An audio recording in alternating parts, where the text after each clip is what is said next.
Throughout there, I want to ask, yeah, is that in your, what do you classify a hit?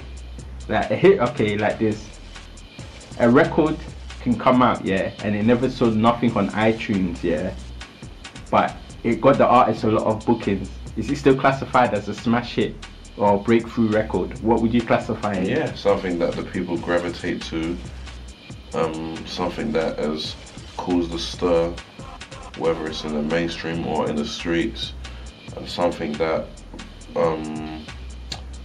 booking agents or promoters are willing to spend money to book you to have this song performed at their event. You know what I'm saying? And numerous times, not just one off. I've had a few bookings in my life. Some, I believe, were due to having like hits on the underground, and some are just because they needed someone there or they liked me or whatever, you know what I'm saying? But I think a hit is something that everyone's talking about, everyone's singing, and the word of mouth is what gets the track around. Have you heard? Have you heard? Radio's playing it. The radio don't even have to play it. It's just, I think it's due to the people.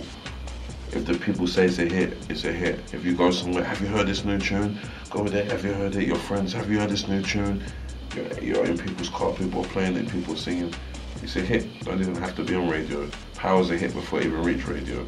There's some hits on the street sometimes that are causing so much friction that radio or TV stations actually call the artist and said, can we have that? We want that, because it's caused so much a stir and a hype on the street. You see, so that's where it stems from, the streets, I think.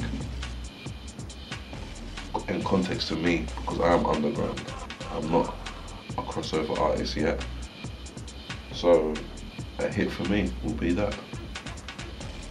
Did I explain your answer? Yeah, you explained it very well, innit? Yeah, that more than explained the answer, innit? Because obviously it's one of those ones where I just contemplated it, because a lot the word smash hit like gets thrown around, but it's one of those ones where in a new age that it's hard to measure it, because there's certain people that have hits and the hit didn't necessarily sell on iTunes.